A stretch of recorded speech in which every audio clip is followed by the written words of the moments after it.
ભારતના પ્રધાનમંત્રી નરેન્દ્ર મોદીનો આજે જન્મદિવસ.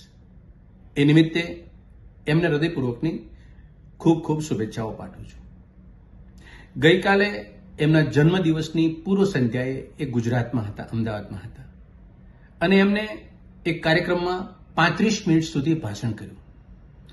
ભાષણમાં લોકો સાંભળનારા લોકો વડાપ્રધાનને સાંભળવા આવ્યા હતા, અને નજીકના દિવસોમાં રાજકોટનો અગ્નિકાંડ, વડોદરાની અંદર હોનારત આવ્યું, પાણી ફરી વળ્યા, અનેક લોકોની મુશ્કેલી અને પરેશાની વધી, અને ગુજરાતમાં સૌરાષ્ટ્રની અંદર ખાસ કરીને જે રીતે અતિવૃષ્ટિનું વાતાવરણ બન્યું અને ઊભા પાક નિષ્ફળ ગયા, આ તમામ બાબતોને લઈ અને ગુજરાતી લોકોના કાન તરસતા હતા કે અમારા દેશના પ્રધાનમંત્રી, એક ગુજરાતી પ્રધાનમંત્રી અમારા માટે કંઈક સાંત્વના રૂપી કંઈક એવી જાહેરાત કરે કે જેથી કરીને અમને કોઈક રાહત થાય. પરંતુ 6.5 કરોડની જનતા એ સાંભળવામાં નિષ્ફળ ગઈ, અને પ્રધાનમંત્રીએ પરંપરાગત રીતે સંસદમાં હોય કે સંસદની બહાર હોય, દેશમાં હોય કે વિદેશમાં હોય, ચૂંટણીનો માહોલ હોય કે કાર્યકર્તાઓને સંબોધન કરવાનું હોય, એમાં વિપક્ષની હાજરી ઔપચારિક રીતે એની ભાષણની અંદર આવી જ જાય, અને એને ગાળો ભાંડવાની વાત તો ક્યારેય તે પ્રધાનમંત્રી ચૂકતા નથી. સ્વાભાવિક વસ્તુ છે કે આપણે પણ આ દેશના પ્રધાનમંત્રીને ક્યારે સાંભળી શકશું? 10 વર્ષથી આપણે ક્યારેય તે દેશના પ્રધાનમંત્રીને નથી સાંભળ્યા. આપણે માત્ર નરેન્દ્ર મોદીને સાંભળીએ છીએ. ગઈકાલે એને વાત કરી, વિપક્ષને ટાર્ગેટ કરી, લક્ષ્ય બનાવી કે સત્તા ભૂખ્યા છે, દેશના ટુકડા કરવા માંગે છે. સરદાર પટેલે 500 કરતા વધુ રજવાડાઓને એકત્રિત કર્યા, અને આ લોકો આ દેશને તોડવા માંગે છે. મારી મજાક ઉડાડાય છે, મારું અપમાન થાય છે, દેશને બદનામ કરવાનું કામ કરે છે. શ્વેત ક્રાંતિ અને મધુક્રાંતિ કરી, હવે આપણે સૌર ક્રાંતિ કરવાની છે. મને એ નથી સમજાતું, આ પીડા વ્યક્ત કરવા માટેનું પ્લેટફોર્મ હતું? ગુજરાતીઓ તમારી પીડા સાંભળવા માટે બેઠી હતી? તમને આ વિપક્ષને ગાળો તમે ભાંડો એ સાંભળવા માટે ગુજરાતની 6.5 કરોડની જનતા તમને આગતા સાબતા કર્યા હતા?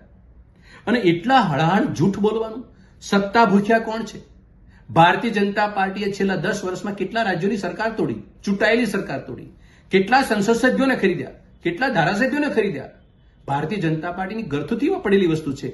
સત્તા ભૂખી તો ભારતીય જનતા પાર્ટી હતી કે જેને 70 વર્ષ પછી કે 65 વર્ષ પછી સત્તા મળી છે. એ ભૂખી છે દેશના ટુકડા કરવા. કોને દેશના ટુકડા કર્યા? ઇતિહાસની સાક્ષી હોવા છતાં પણ જાહેર મંચ ઉપરથી એક પ્રધાનમંત્રી એટલું જૂઠું ગુજરાતની માતૃભૂમિમાં બોલે અને લોકોને અભિભૂત કરવાના પ્રયત્ન કરે. મારી મજાક ઉડાડાય છે. એક અકેલા છપ્પર ભારી પ્રધાનમંત્રીએ કોને, મહિલાઓને બાકી નથી રાખી એની મજાક મસ્કરી કરવામાં. 50 કરોડની ગર્લફ્રેન્ડ, કોંગ્રેસની વિધવા, આ કોણ બોલેલું છે?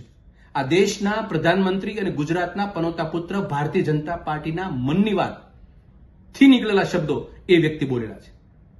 અને આપણે બીજા ઉપર આરોપ મૂકીએ, દેશ બંને બદનામ કરવાનું કામ કરે. કોને બદનામ કર્યો? વિદેશની ભૂમિ ઉપર જઈને ગુજરાતીઓ તરીકે આ દેશને અભડાવવાનું કામ કોને કર્યું છે? આવી પરિસ્થિતિમાં પોતાની જાતને સ્વયંભૂ એની બટાલિયન વિશ્વનો 11મો અવતાર કે તો એ ખંડન ન કરે. યશસ્વી પ્રધાનમંત્રી પોતાની જાતને ગણાવે તો એ ખંડન ન કરે. પોતાને વિશ્વભૂમિના શિલ્પી ગણાવે તો એ ખંડન કોઈ ન કરે. આ બધા ગમતા અને પ્રિય શબ્દો એની પોતાની સલ્તનત પાસે બોલાવડાવે. ખરેખર આપણે 10 વર્ષમાં એ ઉપલબ્ધિ પામ્યા છીએ? એક ગુજરાતી તરીકે મારા કાન એટલા સરવા થયા હતા કે વડોદરાની અંદર હોનારત થયું, કંઈક વાત બોલશે. અમારા ગુજરાતના સૌરાષ્ટ્રના ખેડૂતો, પોરબંદર, જુનાગઢ, જામનગર ને કચ્છના ખેડૂતોની જે પારાવાર નુકસાની ખેતીમાં ગઈ, ઊભા પાક નિષ્ફળ ગયા, એક શબ્દ નહીં બોલાણો. રાજકોટની અંદર અગ્નિકાંડ થયો, 27 જીવ ગયા, એક શબ્દ નહીં બોલે. ગુજરાતની ભૂમિ સાથેનું એટેચમેન્ટ અને ગુજરાતની ભૂમિમાં આવ્યા પછી ગુજરાતીઓની પીડાની વાત જો ન શબ્દ નીકળે તો એ પ્રધાનમંત્રીને મેં ન સાંભળ્યા કહેવાય, એને નરેન્દ્ર મોદીને સાંભળ્યા કહેવાય.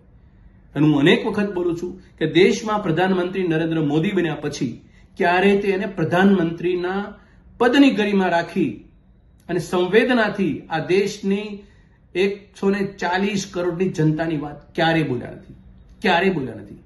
સવિશેષ ગુજરાતી તરીકે આપણને હરખ અને આનંદ હતો કે અમારા દેશના જે પ્રધાનમંત્રી છે એ ગુજરાતના પનોતા પુત્ર છે. તમામ પ્રકારના વિશેષણો ઘરમાં રાખ્યા અને એ વિશેષણને શોભે એવું એક પણ કામ આ દેશના પ્રધાનમંત્રી તરીકે નરેન્દ્ર મોદીએ નથી કર્યું. આપણને સૌને આનંદ હોય, ગૌરવ હોય કે ગુજરાતી તરીકે, પરંતુ વિપક્ષને ગાળો ભાંડવા સિવાય કશું નહીં કરવાનું.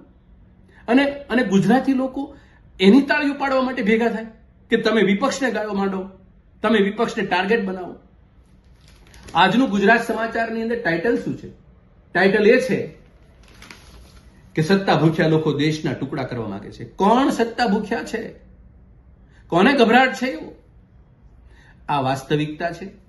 અમે નરેન્દ્ર મોદીના જન્મદિવસની એમને ખૂબ ખૂબ શુભેચ્છા પાઠવીએ છીએ, પરંતુ એ ગુજરાતની અંદર આવી અને ગુજરાતીઓની પીડા સમજવા માટે જો પ્રધાનમંત્રીની કોઈ માનસિકતા ન હોય તો અમે પ્રધાનમંત્રીને સાંભળતા નથી એવું અમે અનુભૂતિ કરી, એવું અમે ફિલિંગ કર્યું.